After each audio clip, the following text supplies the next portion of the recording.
కింద సాల్వ్ చేసుకుంటారు. క్లారిటీ వచ్చిందా? కాబట్టి ఇక నుంచి మీరు ప్రాబ్లం కనబడంగానే ముందు దాన్ని ఫామ్ని ఐడెంటిఫై చేసుకోగలగాలి. క్లియరా? ఏంటి? d/dx of the denominator. Already మీకు డినామినేటర్లో టర్మ్ ఉంది. ఫామ్ అబ్జర్వ్ చేశారా? ఏ ఫామ్లోకి వచ్చింది? అది రూట్ ఉంటే పవర్లోకి ఏమైంది? హాఫ్ వచ్చేస్తుంది. సో హాఫ్ పవర్లోకి వచ్చేసిందంటే ఏమైంది? ఫామ్ మీకు ఎఫ్ పవర్ ఎన్ఎక్స్లోకి మారిపోతుంది. ఈ ఫామ్లో ఉందనుకోండి, స్టాండర్డ్ ఇంటిగ్రల్ ఏం అప్లై చేయాలి? ఇది ఫస్ట్ కన్వర్షన్ చూపించాలి. మళ్ళీ అగైన్ చెప్తున్నా, మీ బుక్స్లో దీన్ని ఇలా రాస్తూనే దాన్ని కంటిన్యూ చేసుకుంటూ వెళ్తాడు. ఓకేనా? అలా చేస్తే నీకు వెయిటేజ్లో వేరియేషన్ వస్తుంది.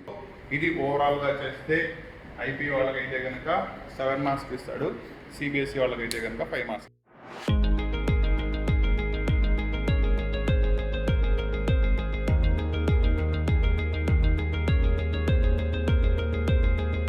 సో ఇంటిగ్రేషన్లో నెక్స్ట్ ఫామ్ రాసుకోండి. ఫస్ట్ ఫామ్ అయిపోయింది కదా, ఏది 1/ax² + bx + c ఉంటుంది.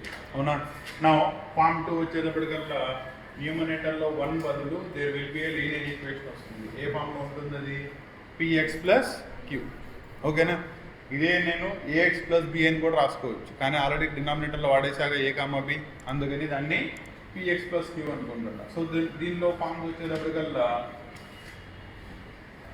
ఈ ఫామ్లో కానీ లేదా ఇంటిగ్రల్లో px + q డివైడెడ్ బై ఇదే క్వాంటిటీ అందర్ స్క్వేర్ రూట్ ఉంటుంది. That is ax² + bx + c.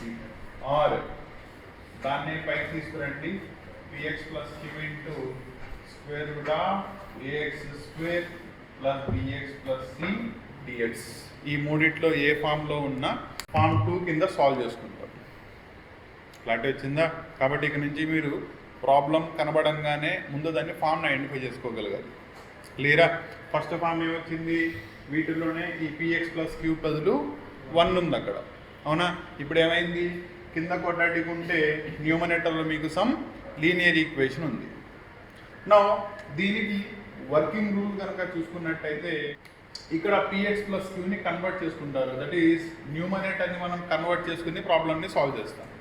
ఎలా కన్వర్ట్ చేస్తాం? px + q = a into d/dx of the denominator term. Denominator ఎవరు ఇక్కడ? ax² + bx + c ప్లస్ రెండో క్వాంటిటీ వచ్చేటప్పటికల్లా అదర్ కాన్స్టెంట్ b. అర్థమైందా? No ఇందులో concept చూసుకోండి. మీకు డినామినేటర్లో ఏముంది? క్వాడ్రాటిక్ ఈక్వేషన్ అయినా. క్వాడ్రాటిక్ ఈక్వేషన్ని ఒకసారి డిఫరెన్షియేట్ చేస్తే ఏమైంది? It changes into linear equation కిందకి మారిపోద్ది. అవునా? కాబట్టి ఇటుపక్క లీనియరే ఉంది, ఇటుపక్క లీనియరే ఉంది. కరస్పాండింగ్ టర్మ్స్ని కంపేర్ చేసుకున్నారనుకోండి, a, b వాల్యూస్ని ఫైండ్ అవుట్ చేయొచ్చా? సో దీన్ని సాల్వ్ చేసుకుని ఏం చేస్తారు? First you will find out the values of a, b. ఆ a, bని తీసుకెళ్ళి రీసబ్స్టిట్యూట్ చేసుకుంటే ఇందులో మీరు జరిగింది ఏంటో చూడండి. px + q అనేది సింగిల్ లీనియర్ ఈక్వేషన్, కరెక్టేనా? మీరు దాన్ని ఏం చేశారు? 2 టర్మ్స్ కింద విడగొట్టారు. కనబడిందా? ఒకటి a into first term, b into second term. కనబడిందా? దాంట్లో ఫస్ట్ టర్మ్ చూసారా?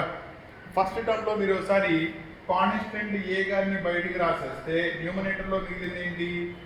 d/dx of the denominator. Already మీకు డినామినేటర్లో టర్మ్ ఉంది. ఫామ్ అబ్జర్వ్ చేశారా? ఏ ఫామ్లోకి వచ్చింది? అది ఇంటిగ్రల్లో f'(x/f(x) కనబడుతుందా? డినామినేటర్లో ఉన్న ఈ ఫంక్షన్ f(x) అనుకుంటే d/dx అంటే దాని డిఫరెన్షియేషనేగా. కాబట్టి f'(x) న్యూమరేటర్లోనే ఉంది. ఈ ఫామ్ యొక్క స్టాండర్డ్ ఇంటిగ్రల్ తెలుసా? ఏంటిది? log mod f(x) + c. దీన్ని అప్లై చేసుకుంటే మీకు ఫస్ట్ ఇది సాల్వ్ అయిపోతుంది. ఓకేనా? నెక్స్ట్ సెకండ్ ఉంది చూసారా? ఇది మీకు దేనిలోకి వెళ్తుంది? ఆల్రెడీ మనం నేర్చుకున్న ఫామ్ 1లోకి వెళ్తుంది. సో అక్కడి నుంచి ఫామ్ 1 అప్లై చేసుకుంటే ప్రాసెస్ అయిపోయింది. క్లియరా?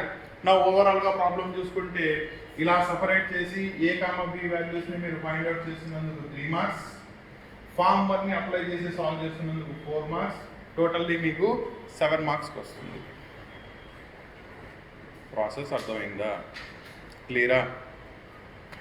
వర్కింగ్ రూల్ అర్థమైందా? So first A comma B ఫామ్లోకి రాయాలి, కంపేరింగ్ కరస్పాండింగ్ క్వాంటిటీస్ చేసి ఏ కమ్మ బిని ఫైండ్ అవుట్ చేయాలి. Then numerator will be split into 2 terms కిందకి స్ప్లిట్ అవుతుంది. డినామినేటర్ని సపరేట్ చేసుకుంటే ఫస్ట్ వన్ కంపల్సరీగా f'(x/f(x) లేదా దీనిలో ఇది కనుక ఫస్ట్ తీసుకుంటే ఈ ఫామ్లోకి వస్తుంది. అదే రూట్ని తీసుకున్నారనుకోండి, it will be of the form f(nx) into f'(x) because వాటిల్లో ఆల్రెడీ రూట్ ఉంది కదా. రూట్ ఉంటే పవర్లోకి ఏమైంది, హాఫ్ వచ్చేసింది. సో హాఫ్ పవర్లోకి వచ్చేసిందంటే ఏమైంది, ఫామ్ మీకు f(nx)లోకి మారిపోతుంది. ఈ ఫామ్లో ఉందనుకోండి, స్టాండర్డ్ ఇంటిగ్రల్ ఏం అప్లై చేయాలి, n+1 divided by n+1 c. దీంట్లో ఇవి సాల్వ్ చేసేటప్పుడు కంపల్సరీగా మీరు ఫార్ములా పక్కన మెన్షన్ చేయాలి. డైరెక్ట్లీ రాస్తే మార్క్స్ పడవు. క్లారిటీ వచ్చిందా? కాబట్టి దీనిలో ఉపయోగపడే ఈ 2 ఫార్మ్స్ పక్కన రాసుకోండి.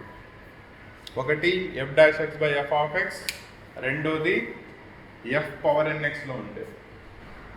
ఓకేనా? దానిలో ప్రాబ్లం రాసుకోండి. Evaluate integral of 6x + 5 into square root of 6 - 2x² + x dx. బయటేమో 6x + 5 ఉంది, రూట్లో 6 - 2x² + x dx ఉంది. ఫామ్ సరిపోయిందా? న్యూమరేటర్లో వచ్చిందా? ఓకేనా? సో ఫస్ట్ స్టెప్ రిజాల్వ్ చేసుకో. px + q ప్లేస్లో ఎంత ఉంది, 6x + 5 a ఇంటూ d/dx. దీనిలో రూట్ టర్మ్స్ రాసేటప్పుడు జాగ్రత్తగా చూసుకోండి. డినామినేటర్ అంటే రూట్తో కన్సిడర్ చేయకూడదు అని, ఓన్లీ ఆ క్వాడ్రాటిక్ ఈక్వేషన్ మాత్రమే తీసుకోవాలి. అంటే ఎవరిని తీసుకోవాలి, 6 - 2x² + x + b. క్లారిటీ వచ్చిందా? నేను దీన్ని రూట్తో తీసుకోలేదు. దేంతో తీసుకున్నా, only the quadratic equation part. అంటే ఎవరు, ax² + bx + c ఫామ్లో ఉన్న దాన్ని మాత్రమే తీసుకోవాలి. క్లియరా? నా దీన్ని సాల్వ్ చేయండి. That is equal to a into differentiate చేస్తే ఫస్ట్ ఇదంతా 0, నెక్స్ట్ దానికి వేస్తే 2x, దట్ ఈస్ -4x. దీనికి వేస్తే ఎంత, +1 + b. సరిపోయిందా? That is nothing but 6x + 5. No దీనికి సమ్ నెంబర్ గివ్ 1 బికాస్ నువ్వు a, b వాల్యూస్ని మళ్ళీ రీసబ్స్టిట్యూట్ చేయాలి కాబట్టి. నా ఏం చేస్తావు, comparing corresponding coefficients we get both sides compare చేయండి. సో ఫస్ట్ అది కోఎఫిషియంట్ ఆఫ్ ఎక్స్ని కంపేర్ చేయాలి, అవునా? సో ఎక్స్ ప్లేస్లో ఎవరన్నారు ఇక్కడ, -4a. కరెక్టేనా? ఇంకేమైనా ఉందా? అదొకటేగా ఉంది. కాబట్టి ఈజ్ ఈక్వల్ టు ఎవరున్నారు, 6. నెక్స్ట్ ఇది a + b is equal to ఆ ప్లేస్లో ఎవరున్నారు, కాన్స్టెంట్ 5 ఉంది. క్లియరా? ఫస్ట్ ఎవరిని కనుక్కుంటారు, ఏనా a + bనా? a ఈజీగా వస్తుంది. That is a is equal to -6/4. అంటే దాని వాల్యూ ఎంత, -3/2. ఈ వాల్యూని తీసుకెళ్ళి దీనిలో సబ్స్టిట్యూట్ చేయి. -3/2 + b is equal to 5. b is equal to 5 minus వెళ్ళిపోతే +3/2. ఎంత అయింది, 10 + 3. ఎల్సిఎం తీస్తే 13/2. ఏబీ వాల్యూస్ వచ్చేసినాయా? సెకండ్ స్టెప్ అయిపోయింది. ఓకేనా? నెక్స్ట్ స్టెప్ ఏం చేయాలి, తీసుకెళ్ళి వాటిని 1లో సబ్స్టిట్యూట్ చేయి. సో 1లో సబ్స్టిట్యూట్ చేస్తే 6x + 5 is equal to a -3/2 into -4x + 1. b గారు ఎంత, +13/2. ఇది ఫస్ట్ కన్వర్షన్ చూపించాలి. అమ్మా క్లారిటీ వచ్చిందా? క్లియరా? నా ఇది ఓవరాల్గా ఎన్ని టర్మ్స్ కింద మారింది చూడండి. ఇది ఫస్ట్ టర్ము, ఇది సబ్స్టిట్యూట్. నా ఇప్పుడు ప్రాబ్లం ఏం చేస్తారు, దీన్ని ఉపయోగించి ఫామ్లోకి కన్వర్ట్ చేయి. సో కన్వర్ట్ చేస్తే ఎక్కడైతే 6x + 5 ఉందో అక్కడ ఈ మొత్తం వాల్యూని సబ్స్టిట్యూట్ చేసామనుకో ఎంత వస్తుంది, -3/2 -4x + 1 +13/2 ఇంటూ రూట్లో బయట 6 - 2x² + x dx. కరెక్టేనా? నా దీంట్లో అబ్జర్వ్ చేయి, ఇది దీంతోనూ మల్టిప్లై అవుతుంది, దీంతోనూ మల్టిప్లై అవుతుంది. కరెక్టేనా? That is equal to first దానిలో -3/2 బయటికి రాసేస్తున్నాం. దాంట్లో వచ్చేది ఎంత? Square root of 6 - 2x² plus x into బయట -4x + 1 ఉంది. సరిపోయిందా? dx ప్లస్ రెండో దానిలో 13/2 బయటికి రాస్తే రూట్ లోపల 6 - 2x² ప్లస్ x dx ఉంది. సరిపోయిందా? ఇప్పుడు ప్రాబ్లమ్ని జాగ్రత్తగా చూడండి. ఇందులో ఇక్కడ ఫామ్ సరిపోయిందా సరిపోలేదా? ఎలా సరిపోయింది? ఈ క్వాంటిటీ కనుక తీసుకున్నట్టయితే ఆయన ఎవరు మీకు? f(x) రూట్ ఉందంటే పవర్లో ఎవరు ఉన్నట్టు? n = 1/2. ఫామ్ సరిపోయిందా? రెండోది ఇక్కడి నుంచి దీన్ని అబ్జర్వ్ చేయండి. ఇది ఫామ్ 1ఏనా? అవునా? సో ప్రాబ్లం ఇక్కడ దాకా వచ్చిన తర్వాత దీనికి వేరే నెంబర్ ఇచ్చి ఆపండి. ఎందుకు ఆపమన్నా? ఇదైతే మీకు డైరెక్ట్లీ తెలుసు, f(n)x రాస్తారు అయిపోయింది. కానీ దీనికి తెలియదుగా, ముందు దాన్ని కనుక్కోవాలిగా.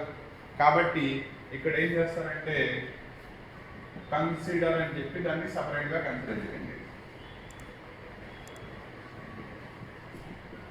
మళ్ళీ అగైన్ చెప్తున్నా, మీ బుక్స్లో దీన్ని ఇలా రాస్తూనే దాన్ని కంటిన్యూ చేసుకుంటూ వెళ్తాడు. ఓకేనా? అలా చేస్తే నీకు వెయిటేజ్లో వేరియేషన్ వస్తుంది. క్లారిటీ వచ్చిందా? అందుకని ఇది ఫామ్ 1లో చేస్తున్నాను అనేది విడిగా చూపించండి. తర్వాత మళ్ళీ తీసుకొచ్చి 2లో సబ్స్టిట్యూట్ చేయండి, ప్రాబ్లమ్ సాల్వ్ అవుతుంది. క్లియరా? నౌ ఇప్పుడు దీన్ని సాల్వ్ చేయాలి. ఎలా సాల్వ్ చేస్తారో గుర్తుందా? కంప్లీటింగ్ ద పర్ఫెక్ట్ స్క్వేర్ చేయాలి. సో దానికోసం స్క్వేర్ రూట్ నుంచి -2ని బయటికి కామన్ చేసిన తీయచ్చా? ఎంత మిగిలింది అక్కడ? x². ఇక్కడ ఎంత మిగిలింది? x/2. నెక్స్ట్ దీంట్లో పోతే -3dx. ఇక్కడ దాకా ఓకేనా? దట్ ఈజ్ ఈక్వల్ టు (√2) అలాగే ఉంటుంది. దీన్ని ఇప్పుడు పర్ఫెక్ట్ స్క్వేర్లో మార్చు. x². ఇప్పుడు దీన్ని 2ab లో రాయాలి. అవునా? 2 లేదు కాబట్టి ఏం చేస్తున్నా? 2ని మల్టిప్లై చేసా, x ఇంటూ డివైడ్ చేశా. డివైడ్ చేసింది ఏమైంది? ఆల్రెడీ ఇక్కడ డివిజన్లో 2 ఉందిగా. అర్థం కాల? Here 2ab = x/2. ఇక్కడ దాకా క్లియరా? ఎందుకంటే ఇది a స్క్వేర్లో ఉంది, ఇది 2ab ప్లేస్లో ఉంది. కరెక్టేనా? నో ఏ ప్లేస్లో x గారు క్యాన్సిల్ అయిపోతారు. కరెక్టేనా? 1/4 క్యాన్సిలేషన్ అయిపోయిందిగా. క్లియరా? అదేనా రాసింది? ఇక్కడ రాంగ్ రాసా. ఏం రాశాను? ఆల్రెడీ అయిపోయిన ఎక్స్ని మళ్ళీ రాశా. ఓకేనా? నో b స్క్వేర్ గారిని యాడ్ చేయాలి, సబ్ట్రాక్ట్ చేయాలి. That is 1/4 whole square -1/4 whole square. సరిపోయిందా? నెక్స్ట్ లాస్ట్లో ఉన్న -3 అలాగే ఉంటారు, మొత్తానికి కలిపి dx వస్తుంది. స్టెప్ అర్థమైనట్టేనా? నా ఇప్పుడు ఫస్ట్ 3 టర్మ్స్ చూడండి, ఫామ్లోకి వచ్చేసినాయి. a² -2ab plus b². That is equal to integral of square root of -2 into x - 1/4 whole square. కరెక్టేనా? నెక్స్ట్ లాస్ట్ ఇది సాల్వ్ చేసి ఎంత అయింది? ఇదేమో -1/16 అయింది. ఎందుకు? 4ని స్క్వేర్ చేస్తారు కాబట్టి. అక్కడ ఎంత ఉంది? -3. ఎల్సిఎం చేయండి. 16 3 ఎంత? 48. ఆల్రెడీ ఇక్కడ -1 ఉందిగా. -49/16. నేను దీన్నే -7/4 హోల్ స్క్వేర్ అని రాసుకోవచ్చా? సో రాస్తే అక్కడ ఎంత వచ్చింది? -7/4 హోల్ స్క్వేర్. ఏ ఫామ్లోకి వచ్చింది అది? Square root of x² - a² ఫామ్లోకి. కానీ x² - a² ఫామ్లో లేదు. ఎందుకు? బయట ఆల్రెడీ -2 ఉంది, దాన్ని ఇచ్చేయాలిగా. దీన్ని ఎలా రాస్తారంటే 2 గారిని బయటికి తీసుకురా. 2 బయటకు వచ్చేసి ఏమైంది? √2. అవునా? మైనస్ని వీటికి ఇచ్చేసి అప్పుడు ఈ మైనస్ కాస్త ప్లస్ అయిపోద్ది, ఈ ప్లస్ కాస్త మైనస్ అయింది. కరెక్టేనా? అంటే ఎంత మారింది? 7/4 whole square x - 1/4 whole square dx. అంటే ఫామ్ ఏమైంది? ఇదేనా మారిందా? x² - a² కాదు, a² - x² లోకి వచ్చింది. ఓకేనా? ఇప్పుడు దీని యొక్క స్టాండర్డ్ ఇంటిగ్రల్ మనకు తెలుసా? అప్లై చేయండి. అర్థమైందా? ముందు ఇక్కడ దాకా రాసుకొని చెప్తాను. నా దాన్ని అప్లై చేయడం ఎలాగా జాగ్రత్తగా చూసుకోండి. అది ఏ ఫామ్లో ఉంది? Integral of square root of first constant వచ్చింది కాబట్టి a² - x² ఫామ్లోకి వచ్చింది. కరెక్టేనా? దీని స్టాండర్డ్ ఫామ్లో ఏంటి? x/2 square root of a² - x² plus a²/2 sine inverse of x/a plus c. కరెక్టేనా? ఎలా చెప్తారు? కరెక్టేనా కాదా అని ముందు ఫార్ములా చదివి ఉండాలి కదా. దాన్ని అప్లై చేయండి. √2 గారు బయటే ఉన్నారు. ఏ ప్లేస్లో 7/4 ఉంది, ఎక్స్ ప్లేస్లో ఎంత ఉంది? x - 1/4. దాన్ని అప్లై చేయండి. x/2 అంటే x - 1/4/2 into square root of a² - x². That is same quantity x/4 whole square minus x - 1/4 whole square. దీనిలో మార్పు ఏం రాలేదుగా. Plus a²/2. a² అంటే ఎవరు అక్కడ? 7/4 యొక్క square by 2 sine inverse of x/a. That is x - 1/4 అంతేనా? By ఏ గారు అంటే ఎంత? 7/4. క్లియరా? నౌ దీన్ని ఆల్రెడీ సీక్వెన్స్లో రాసుకున్నారు కాబట్టి దీన్ని ఏమనుకుంటారు? సమ్ 3 అనుకోండి. ఎందుకు? మీరు సాల్వ్ చేసింది ఎవరి పార్ట్? ఫామ్ 1 యొక్క ఈ పార్ట్. కరెక్టేనా? సో ఆ మొత్తాన్ని తీసుకెళ్ళి సబ్స్టిట్యూట్ చేసేయండి. therefore substituting into we get -3/2 into first దానికి ఏ ఫామ్ అప్లై చేయాలి? f/nx ఉంది, పక్కనే దాని యొక్క f'(x) ఉంది. కనబడిందా? సో ఫార్ములా ఏమైంది? f(n+1/n+1) అంటే 6 - 2x² + x 4/1/2 + 1/1/2 + 1 సరిపోయిందా? పక్కన దాని ఫార్ములా మెన్షన్ చేయండి. ప్లస్ 13/2 ఇంటూ దీని యొక్క ఇంటిగ్రల్ వాల్యూ ఎంత వచ్చింది? ఇదేగా. దాన్ని తీసుకెళ్ళి సబ్స్టిట్యూట్ చేయండి. సో సబ్స్టిట్యూట్ చేస్తే √2 ఇక్కడ పెట్టేయండి. సో దట్ మీకు సింప్లిఫికేషన్ ఈజీ అయింది. నెక్స్ట్ దీన్ని ఇక్కడ రాసేటప్పుడు సింప్లిఫికేషన్ చేసి రాసుకోండి. 1/4 ఎల్సిఎం తీయచ్చా? ఎంత అయినప్పుడు? 4x - 1. ఆ 4 దీంతో మల్టిప్లై అయితే 8. నెక్స్ట్ ఈ టర్మ్ని రాసేటప్పుడు ఒకసారి జాగ్రత్తగా సింపుల్గా చూడండి. ఈ టర్మ్ గారు మొత్తం ఎంత ఎక్కడి నుంచి వచ్చారో ఒకసారి చెక్ చేసుకోండి. ఈయన వచ్చింది ఇక్కడి నుంచేగా, అవునా? ఈయన వచ్చింది ఇక్కడి నుంచి, అంటే ఇది మొత్తం ఎక్కడి నుంచి ప్రొడ్యూస్ అయింది? దీని నుంచేగా. కాబట్టి నన్ను దాన్ని ఈ ఫామ్లో కాకుండా ఇలా రాసి వదిలేయచ్చా? లేదు, కన్ఫ్యూజన్ వస్తుందంటే దాన్ని అలాగే ఉంచండి. 7/4 whole square minus x/4 whole square plus next దీన్ని చూడండి 49 డినామినేటర్లో 16 అయింది, మళ్ళీ డినామినేటర్లో 2 ఉంది. ఎంత అయింది? 32 కదా. ఇంటూ దీన్ని కూడా ఎల్సిఎం తీసేయండి. Sine inverse of 4x - 1 divided by 7 రాసి వదిలేయచ్చా? 4 రాయాలా?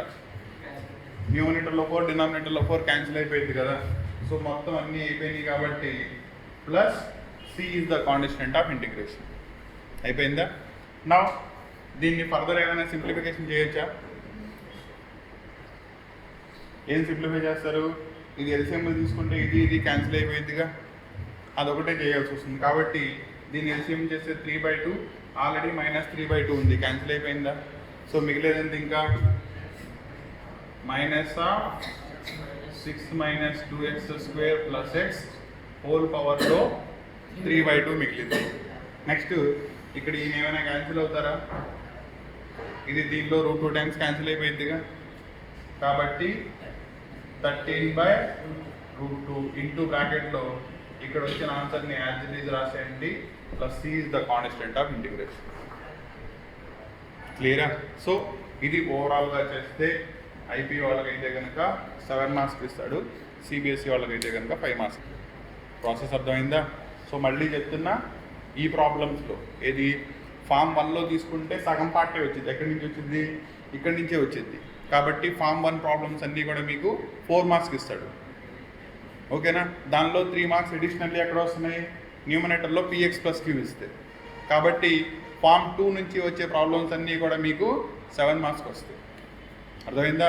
ప్రాబ్లంలో మీకు ఓవరాల్గా 3 స్టెప్స్ కనబడాలి.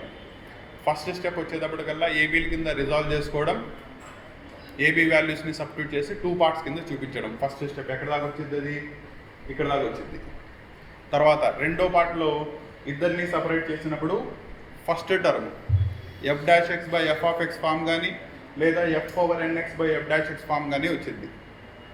దాన్ని సాల్వ్ చేసుకోవడం సెకండ్ పార్ట్. నెక్స్ట్ మూడో పార్ట్ వచ్చేటప్పటికల్లా దీనిలో సెకండ్ పార్ట్ ఎలాగో ఫామ్ 1లోకి వెళ్ళింది, అది సాల్వ్ చేసి చూసుకోవడం థర్డ్ పార్ట్. ఈ మూడింటిని కలిపి రాస్తే మీకు సొల్యూషన్ వచ్చేస్తుంది. అయిపోతే కనుక ఈ ప్రాబ్లమ్ని సాల్వ్ చేయండి. బయట ఏమో 3x - 2 ఉంది, స్క్వేర్ రూట్ లోపలేమో 2x² - x + 1 dx ఉంది. Class 11 and class 12 that is intermediate students యొక్క mathematics, physics and chemistry classes. దీంతో పాటు 10th క్లాస్ వాళ్ళకి mathematics and science classes, engineering వాళ్ళకి mathematics M1, M2, physics, chemistry and basic electronic classes completely మన అచ్చ తెలుగులో in depth కాన్సెప్ట్తో explain చేయాలనే సింగిల్ మోటోతో డెడికేట్ చేయబడిన channel Kasim sir academy Telugu. దీనిలో కంటెంట్ కనుక మీకు నచ్చినట్టయితే ఒక లైక్ చేయండి, సో దట్ ఇంకా ఫర్దర్ కంటెంట్ని మీ దగ్గరికి తీసుకురావడానికి మీ లైక్స్ అండ్ షేర్స్ అనేవి మాకు మోటివేషన్గా ఉంటాయి. కంటెంట్ బాగుంటే మీ ఫ్రెండ్స్తో షేర్ చేయండి. Thank you.